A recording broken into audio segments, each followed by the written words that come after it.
irmãos que abram sua Bíblia em 1 Tessalonicenses, do 14 ao 22. 1 Tessalonicenses, do 5, do 14 ao 22. Os irmãos já vão aí ficando a postos para a gente fazer a leitura bíblica. Amém? Espero que tenham encontrado. Vamos fazer a leitura. Leamos a palavra do Senhor. Exortarmos-vos também, irmãos, a que admoesteis os insubmissos, consoleis os desanimados, ampareis os fracos, e sejais longânimos para com todos. Evitai que alguém retribua o outro mal por mal. Pelo contrário, segui sempre o bem entre vós e para todos. Regozijai-vos sempre, orai sem cessar. Em tudo dai graças, porque esta é a vontade de Deus em Cristo Jesus para convosco. Não apagueis o espírito, não desprezeis as profecias. Julgai todas as coisas, retendo o que é bom. Abstei-vos de toda forma do mal. Então, em momentos que a gente está passando, dessa pandemia, a gente escuta tanta coisa ruim, então, que a gente não perca esse espírito, esse espírito de adorador, que a gente não tenha um espírito entristecido. Então, que possamos ser sempre aquela pessoa positiva, aquela pessoa que está impulsionando, porque somos diferentes. Então, como seres diferentes, temos que ter esse ânimo, que vem do Espírito Santo de Deus. Amém? Vamos orar para que a gente possa abençoar o nosso culto. Senhor Deus, Pai que está no céu, te agradecemos, ó Senhor, pela tua infinita graça, amor, misericórdia sobre a vida de cada um dos teus filhos, Pai. Senhor, mesmo em corpos distantes, Pai, que possamos estar unidos nesse momento de adoração, que o Senhor possa receber cada louvor, cada palavra, Senhor, que tu fale a teu povo, Pai, onde cada um esteja, Senhor Jesus Cristo, que receba a tua palavra, Pai. Que o Senhor venha, Senhor Jesus Cristo, dar ânimo, que o Senhor venha revigorar, Senhor, as forças, Pai, de cada um dos teus filhos, Senhor. Tira, Senhor, qualquer ansiedade, tira aquilo que tira a distração que dá do teu louvor, Pai, da tua glória e do teu momento, Pai, que possamos dedicar 100% do nosso momento para te adorar nesse momento, Pai.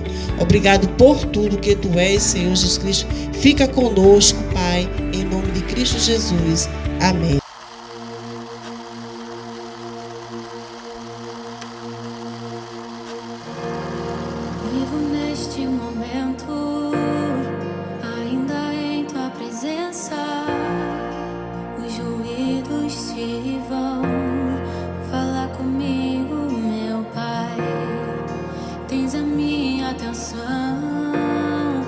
Permaneço te ouvindo, nada quero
que só tu podes fazer. O meu coração é teu, o meu coração é só teu. Faz em mim o teu querer, o que só tu podes fazer. O meu coração é teu, o meu coração é só teu. Faz em mim o teu querer,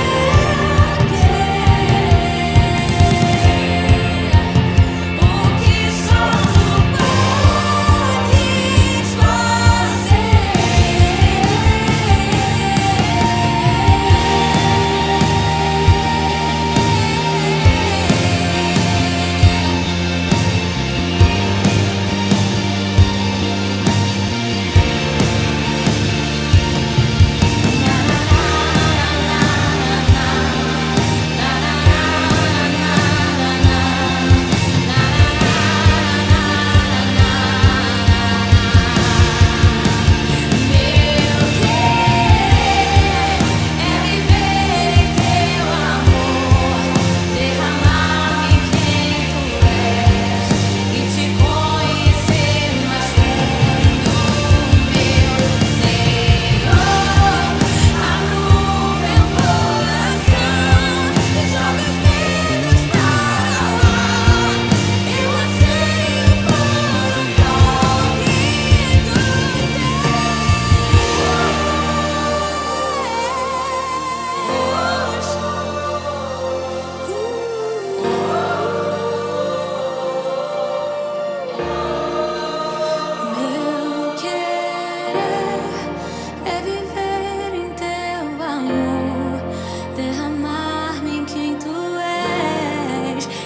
conhecer mais fundo, meu Senhor.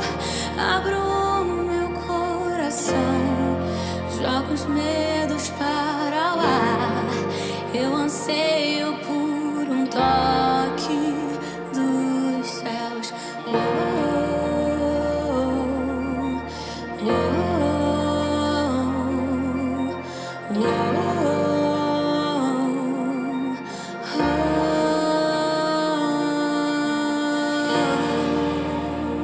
Graça e paz, igreja. É uma alegria podermos estar aqui novamente, irmãos, para ministrar a palavra do Senhor. Você que está aí na sua casa agora, você vai abrir a sua Bíblia. Você vai abrir a Bíblia no livro dos Salmos, Salmo número 1. E a gente vai fazer uma leitura e ministrar essa palavra do Senhor. Amém? Abra sua Bíblia, Salmos, livro de Salmos, livro bastante conhecido, um dos livros preferidos de muitos cristãos. Você vai abrir aí Salmo número 1, que tem como título Os Justos e os Ímpios. Os Justos e os Ímpios. Que diz assim: Bem-aventurado o homem que não anda no conselho dos ímpios, não se detém no caminho dos pecadores, nem se assenta na roda dos escarnecedores. Antes, o seu prazer está na lei do Senhor, e na sua lei medita de dia e de noite. Ele é como árvore plantada junto à corrente de águas, que no devido tempo dá o seu fruto, e cuja folhagem não murcha, e tudo quanto ele faz será bem sucedido. Os ímpios não são assim, são porém como a palha que o vento dispersa. Por isso, os perversos não prevalecerão no juízo, nem os pecadores na congregação dos justos. Pois o Senhor conhece o caminho dos justos, mas o caminho dos ímpios perecerá. O caminho, a gente vai meditar hoje, irmãos, no caminho da verdadeira felicidade. É interessante, né, que esse é o primeiro livro, salmo, né, e ele já começa, né, mostrando dois caminhos: um caminho para os ímpios e o caminho dos justos e o caminho dos ímpios, né, o caminho da verdadeira felicidade e o caminho da falsa felicidade. O livro de Salmos, irmãos, na verdade, é o inário do antigo Israel, né? Então a gente tem hoje, por exemplo, a gente tem aqui os nossos inários. A gente tem o cantor presbiteriano, né? O inário presbiteriano. Também tem o cantor cristão, os batistas usam muito. Também tem o inário da harpa, né? Muito, muito conhecido entre os cristãos.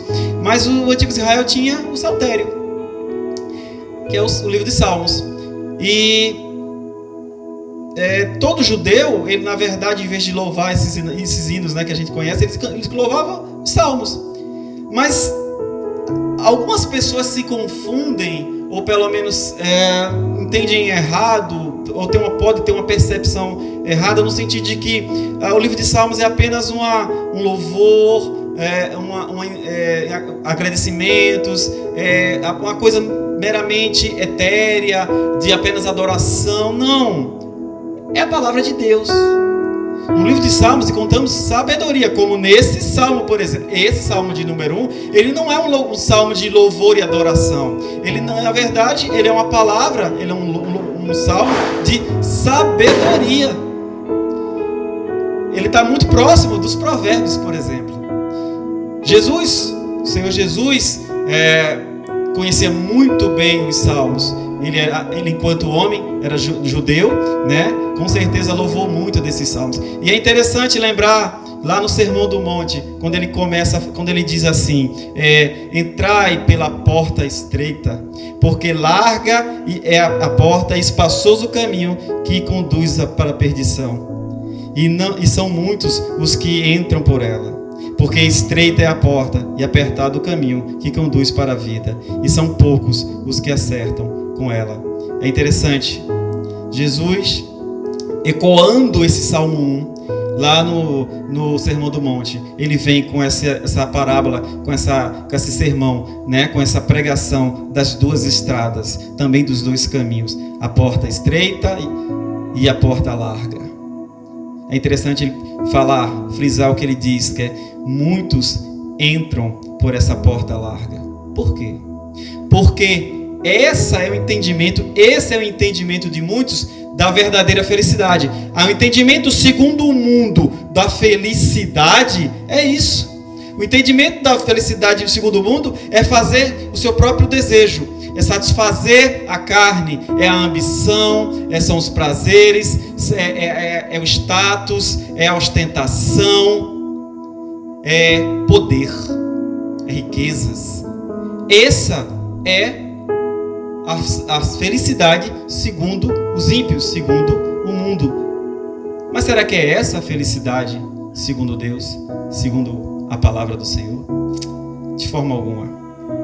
O salmista vai nos mostrar nesse texto quem é verdadeiramente o bem-aventurado, ou seja, o realmente feliz. Bem-aventurado é uma expressão que vem do hebraico, no original hebraico, na verdade que vai muito mais além de felicidade. É uma palavra muito forte. No sentido poético, poderíamos dizer como se Deus estivesse olhando alegre para o homem, né?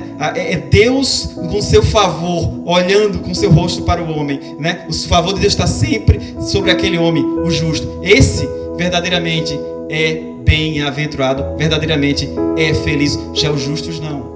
É como se o rosto de Deus estivesse contra ele, tivesse voltado contra ele.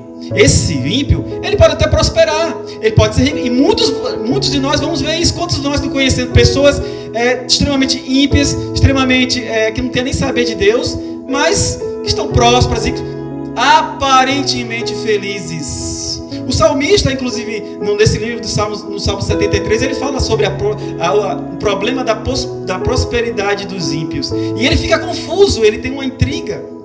Por quê? Porque a gente começa a olhar apenas com o olhar humano e ver a prosperidade do homem segundo a carne da felicidade. Mas não é isso que a palavra de Deus nos diz sobre a verdadeira felicidade. Não é o que o homem tem, não é o que ele possui apenas de forma material, não é prazeres transitórios. Mas o que é? O que verdadeiramente faz o homem feliz? Qual é verdadeiramente o caminho da felicidade? Você que está em casa, você que está me ouvindo, o que é a felicidade verdadeira para você? Onde você tem buscado a felicidade? Que caminho você tem trilhado para alcançá-la? Vamos ver com o salmista aqui o que é que ele diz? o que é realmente o homem bem-aventurado? Olhe comigo o versículo 1. Ele diz o seguinte: primeira coisa que a gente aprende é que o homem verdadeiramente bem-aventurado é aquele que é conhecido pelo que ele não faz. O verdadeiro homem bem-aventurado é conhecido pelo que ele não faz. É interessante. Leia comigo o versículo 1. Bem-aventurado o homem que não anda no conselho dos ímpios, não se detém no caminho dos pecadores, nem se assenta na roda dos escarnecedores. A gente, veja que contraste. A felicidade segundo o mundo, ou seja, a felicidade dos ímpios, ela está muito ligada àquilo que o homem faz, aquilo que o homem tem, na verdade, né? Possui. É um sentido positivo, de poder, de status, enfim, de coisas materiais. Mas o salmista já começa dizendo que o bem-aventurado é aquele conhecido por aquilo que ele não faz. O que é que ele não faz? Não anda no conselho dos ímpios, não se detém no caminho dos pecadores, não se assenta na roda dos escarnecedores. Isso é muito interessante, irmãos. Perceba aqui uma coisa muito importante. Perceba que o que o homem não faz, esse que é verdadeiramente feliz, ele não faz isso. Por quê? Percebe uma graduação em direção à derrocada. Por exemplo, não anda no conselho dos ímpios. Percebe? Está na esfera do pensamento. Não se detém no caminho dos pecadores, na esfera da atividade. E não se assenta na roda dos escarnecedores, está na esfera do pertencimento. Então, o homem realmente bem-aventurado, ele evita isso. Por quê? Porque senão ele começa nessa graduação, nessa queda gradual para a derrocada final. Ele começa como não andando no conselho dos ímpios. Depois, quando ele se vê, já está se detendo no caminho dos pecadores. E quando já não percebe, ele já está assentado na roda dos escarnecedores. Por isso que o texto diz: bem-aventurado o homem que não anda no conselho dos ímpios. Começa logo que não andar no conselho dos ímpios, porque o primeiro campo de batalha espiritual é a nossa mente. A primeira baluarte a ser vencido pelo inimigo é a nossa mente. Nós temos que blindar a nossa mente. Percebe? Andar no conselho dos ímpios. Conselho está na esfera do quê? Do pensamento, da mente. É aqui que você tem que blindar a sua mente. Paulo, entendendo isso, ele diz: não vos conformeis com esse século, ou seja, não se amolde a esse mundo, mas seja transformado pela renovação da mente. Para que experimenteis a qual é a boa, perfeita e agradável vontade de Deus. Para você experimentar a boa, perfeita e agradável vontade de Deus, você tem que o quê? Ser transformado pela renovação da mente. Ou seja, não se conformar com esse mundo, não ser moldado por esse mundo, não escutar os conselhos dos ímpios. Porque tudo começa pelo conselho dos ímpios. Toda derrota começa justamente com algo simples, com ouvir, dar ouvidos ao conselho do mundo, o mundo ímpio, o mundo pecador. Deixar de ouvir o conselho do cristão, deixar de ouvir o conselho de Deus, que está escrito na sua palavra, e aqueles que pregam a sua palavra, o verdadeiro conselho de Deus, e dar ouvido ao conselho do mundo. E muito crente tem feito isso. Percebe que é só o começo. Você não percebe. Está ouvindo o conselho. Você está andando no conselho dos ímpios. Daqui a pouco está o quê? Se detendo no caminho dos pecadores. Ou seja, já está na atividade deles. Quando não dá por si, já está sentando. Já tem uma cadeira cativa sua lá na roda dos zombadores, dos escarnecedores, que são o pior do tipo dos pecadores. Aquele que zomba de Deus. Aquele que zomba das coisas de Deus. Aquele que zomba das coisas santas. Ou acontece muito isso que é do trabalho, na escola, na sua faculdade.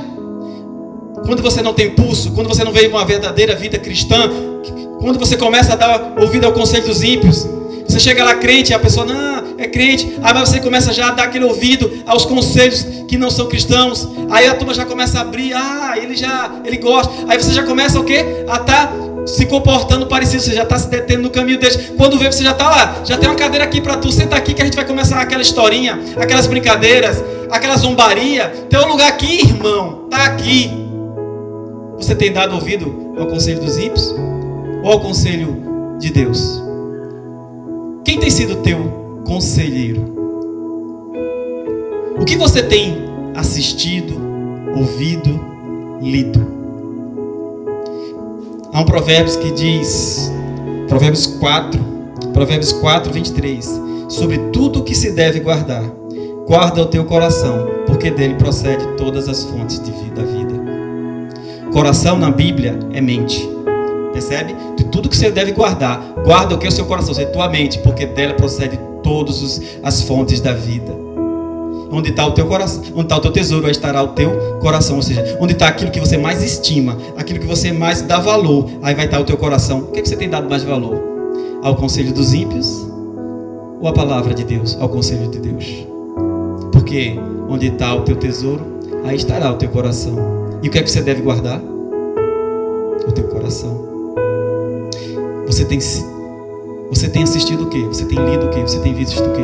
Veja, eu não quero ser legalista, eu não estou aqui proibindo, nem cabe a mim isso. Mas entenda, se aquilo que você está se alimentando sua mente, que não é cristão, entenda, eu estou falando de vídeos, de filmes, de séries, novelas, seja o que for, música, seja o que for, que não seja cristão, que estiver contaminando a sua mente, que você perceber que está fazendo alguma diferença negativa, ou que alguém já te informou sobre isso, cuidado.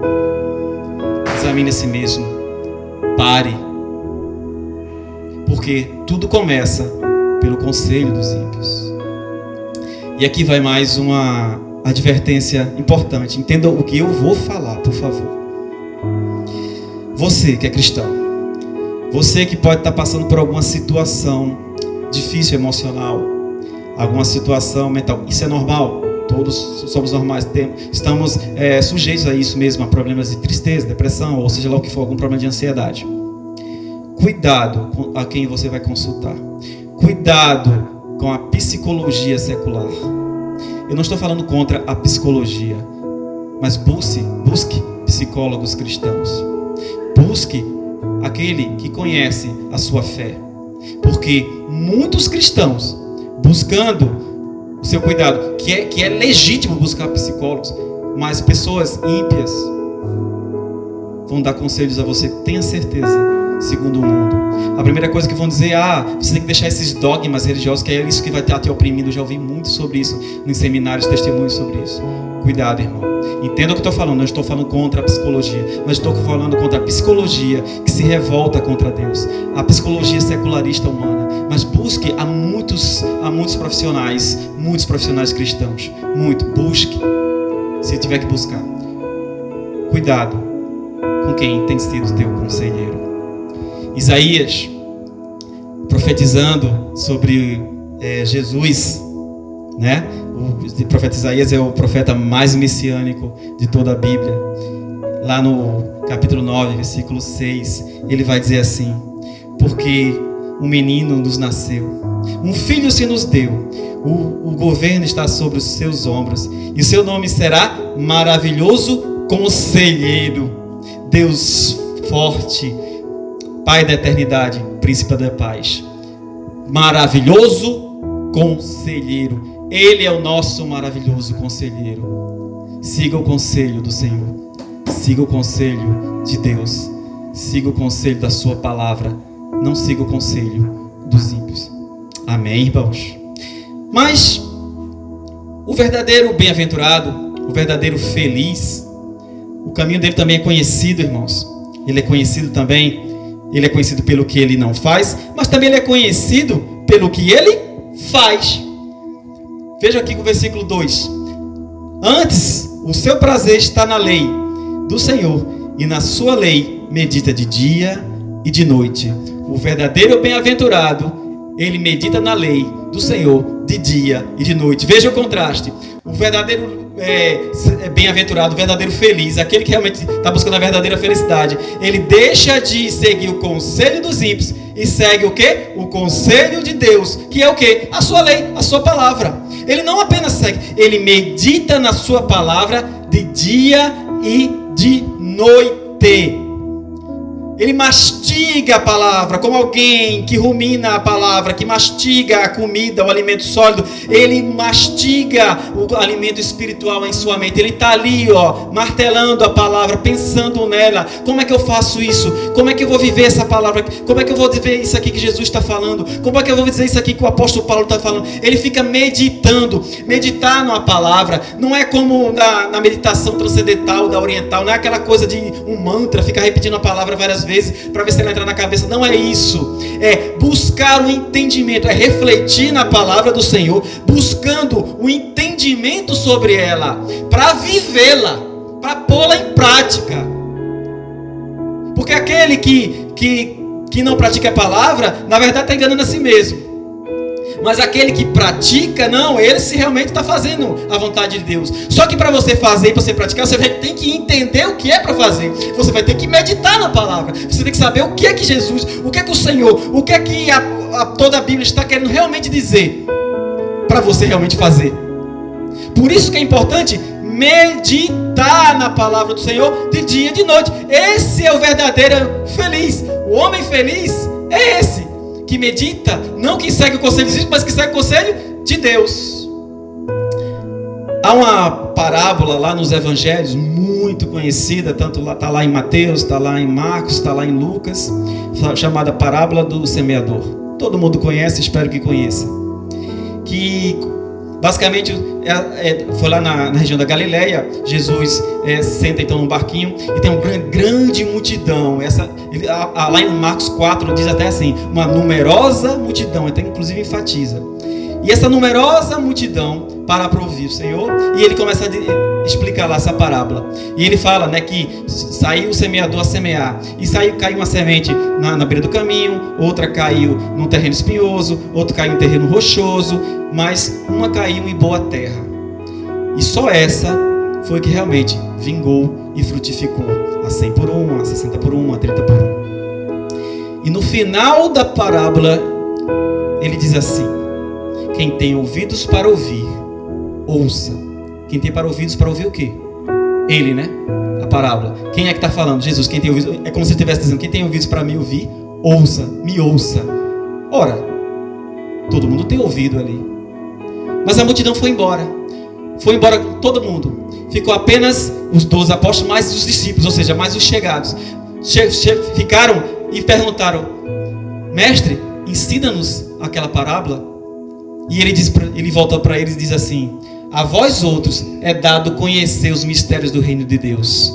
A vós outros é dado conhecer o reino de Deus. Sabe por quê? Porque vós outros quiseram entender, vós outros quiseram saber, vós outros quiseram meditar naquilo que eu estava falando, vós outros se interessaram, vós outros tiveram ouvido para ouvir. E aquele que tem ouvido para ouvir aquilo que o Senhor fala, vai querer saber o que ele disse, vai querer mastigar, vai querer meditar na palavra para entender o que foi que ele falou, porque entende que ele tem as palavras da vida eterna, como Pedro disse para ele.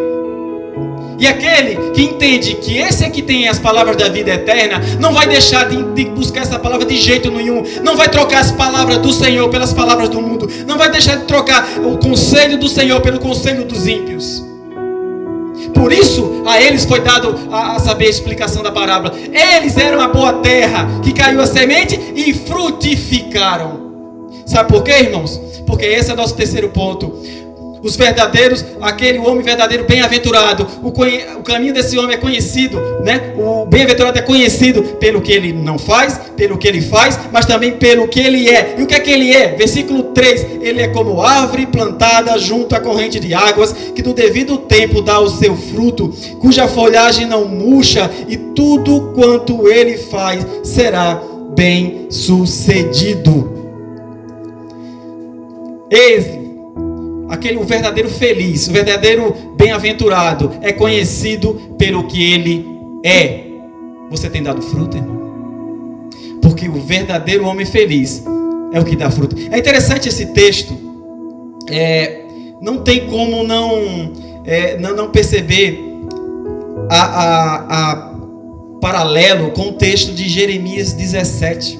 Jeremias 17, dos versículos 7 ao 8, que fala assim: bendito o homem que confia no Senhor e cuja esperança é o Senhor, porque ele é como árvore plantada junto às águas, que estende as suas raízes para o ribeiro e não receia quando vem o calor, mas a sua folha fica verde, e no ano de sequidão não se perturba, nem deixa de dar fruto. Percebe o paralelo? Vamos ler de novo aqui o versículo 2. Antes o seu prazer está na lei do Senhor, e na sua lei medita de dia e de noite. Versículo 3. Ele é como árvore plantada junto à corrente de águas, e que no devido tempo dá o seu fruto, e cuja folhagem nunca não murcha, e tudo quanto ele faz será bem sucedido. Veja o paralelo entre Jeremias 17:8 e esse texto do Salmo 1, né? Ecoando Jeremias, o salmista ecoando e confirmando a palavra de Jeremias, porque é assim, irmãos. Porque justamente Jeremias diz que bendito o homem que confia no Senhor e cuja esperança é o Senhor. Aquele que confia no Senhor e sua esperança é o Senhor, ele vai dar ouvidos ao ímpio ou à palavra do Senhor? Ele vai dar ouvidos à palavra do Senhor. Esse será como árvore. É o que Jeremias fala, é o que o salmista fala. Salmista anônimo, inclusive, salmista anônimo, a gente não sabe quem é o salmista, mas ele confirma a palavra. Esse homem é como árvore frutífera, plantada junto a ribeiro de águas. Plantada, quem planta? Deus é o agricultor. Deus que plantou segundo a divina semente, que é a palavra. Nós nascemos da divina semente, que é a palavra de Deus. Nós que realmente somos esses que frutificam, esses que realmente dão ouvido à palavra, não ao conselho dos ímpios, mas ao conselho de Deus. Somos árvores plantadas junto a ribeiro de águas, que no devido tempo dá o seu fruto. Ou seja, não é nem com o seu esforço, não é nem com o que você faz com os seus méritos, mas de forma natural você vai frutificar. Por quê? Porque essa árvore é plantada junto a ribeiro de águas. As águas aqui, ribeiro de águas, são o quê? O Espírito Santo, aquilo que dá vida a cada árvore. E as suas raízes vão estender para lá, e elas vão se alimentar da água, do Espírito Santo, que vai subir como seiva e vai ser transformado naturalmente em frutos para a glória de Deus. O verdadeiro homem feliz não é aquele que recebe, mas é aquele que dá. Por quê? Qual é a função do fruto de uma árvore? É alimentar os outros. Para que serve o fruto da árvore, irmãos? Serve para a própria árvore comer? Não, mas para alimentar os outros. Ou então para cair na terra e semear a terra e produzir uma árvore igual àquela. Uma mangueira produz mangas, manga cai no chão, a semente é fecundada e nasce uma outra mangueira. Assim nós somos árvore plantada junto a ribeiro de águas, que crescemos e frutificamos para que outras pessoas se alimentem daquilo que vamos fazer para Deus, das obras do Senhor em nossas vidas, para que eles sejam alimentados e gerem neles outras árvores iguais a nós, árvores também iguais a nós, ou seja, árvores plantadas junto a ribeiro de águas, árvores frutíferas. Essa é a verdadeira prosperidade do crente. A verdadeira riqueza do crente são os seus frutos. A riqueza da árvore são os seus frutos. A riqueza do cristão é dar frutos. Lá em Efésios 1, o apóstolo Paulo falando àqueles que foram eleitos desde a fundação do mundo, lá no versículo 12, ele diz assim que fomos criados para louvor da sua glória. Em João 15, na parábola da videira, versículo 8, o Senhor Jesus vai dizer: nisto é glorificado, meu Pai, em que deis muitos frutos. Ou seja, nós glorificamos a Deus quando damos muito frutos. E fomos criados para o louvor da glória dele. Então fomos criados para o quê? Gerar muitos frutos. Porque nisso glorifica a Deus e nisso atinge o próximo. Ou seja, é a ligação com Deus e com o próximo. Porque esse é o cumprimento da palavra. A palavra toda se resume em amar a Deus sobre todas as coisas e amar o próximo com a si mesmo. Quando você glorifica a Deus, você realmente está amando a Deus. E quando você produz frutos que está glorificando a Deus, você vai alimentar o próximo. Por quê, irmãos? Porque na felicidade, segundo os ímpios, segundo os homens, a felicidade deles é receber.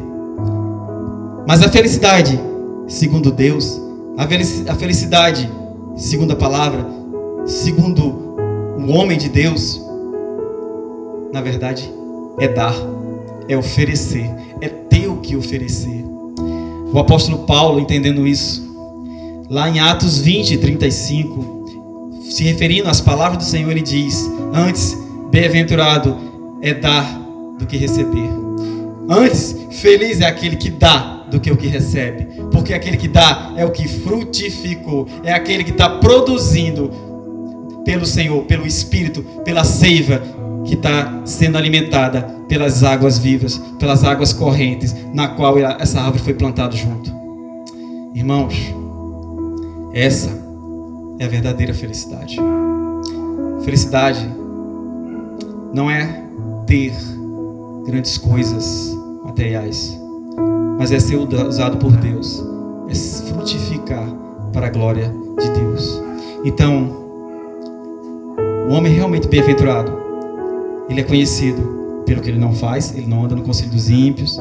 Ele é conhecido pelo que ele faz, anda no conselho de Deus, medita na sua palavra dia e noite.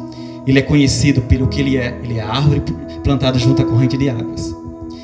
Mas os ímpios não são assim, porque da mesma forma como o Salmo diz, revela como é conhecido o caminho do homem bem-aventurado, ele também diz como é conhecido o caminho do homem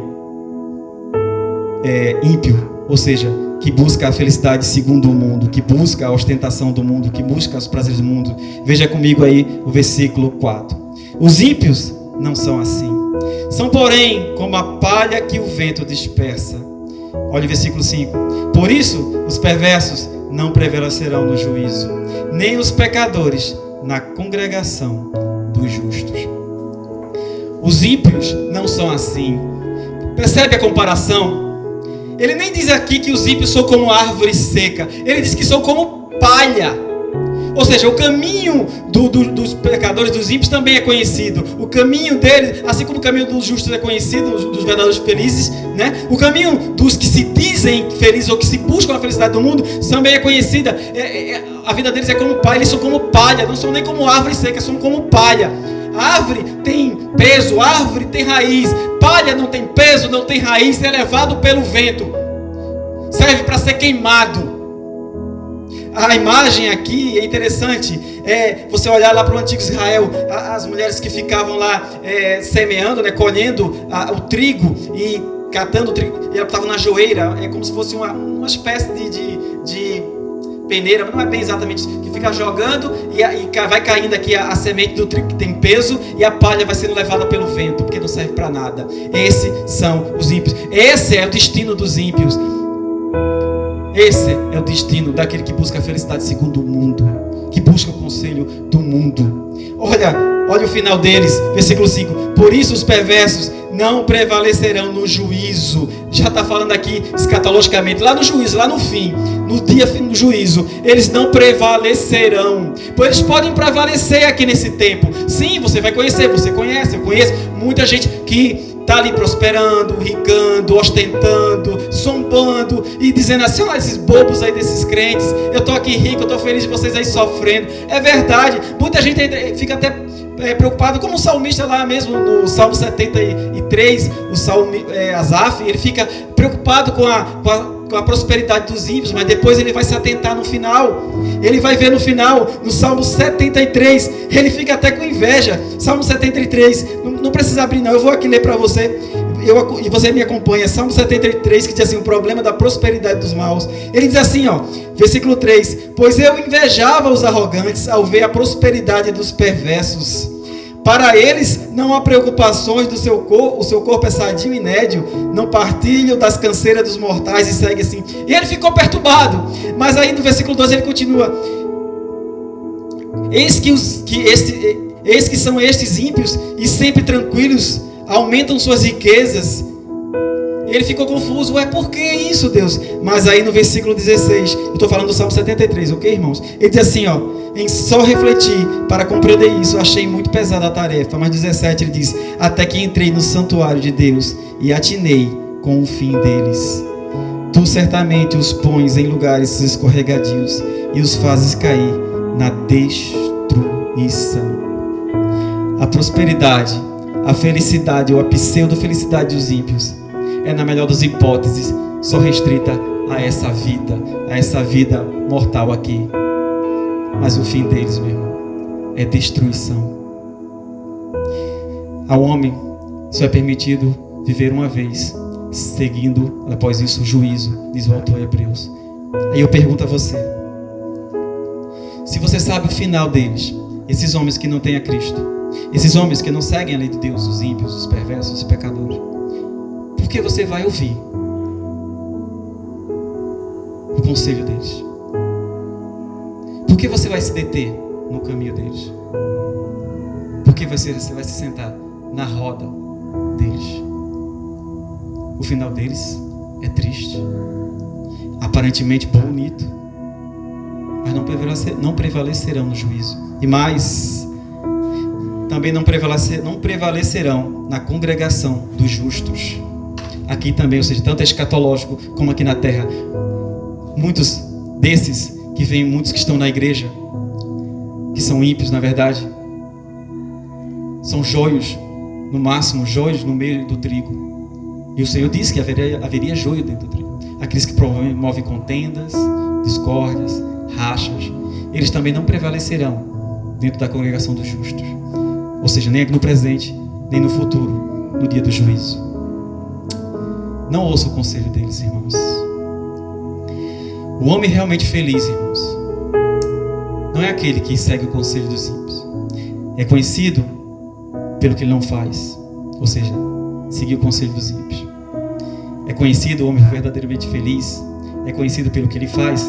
Medita na palavra de Deus de dia e de noite. Ele é conhecido pelo que ele é.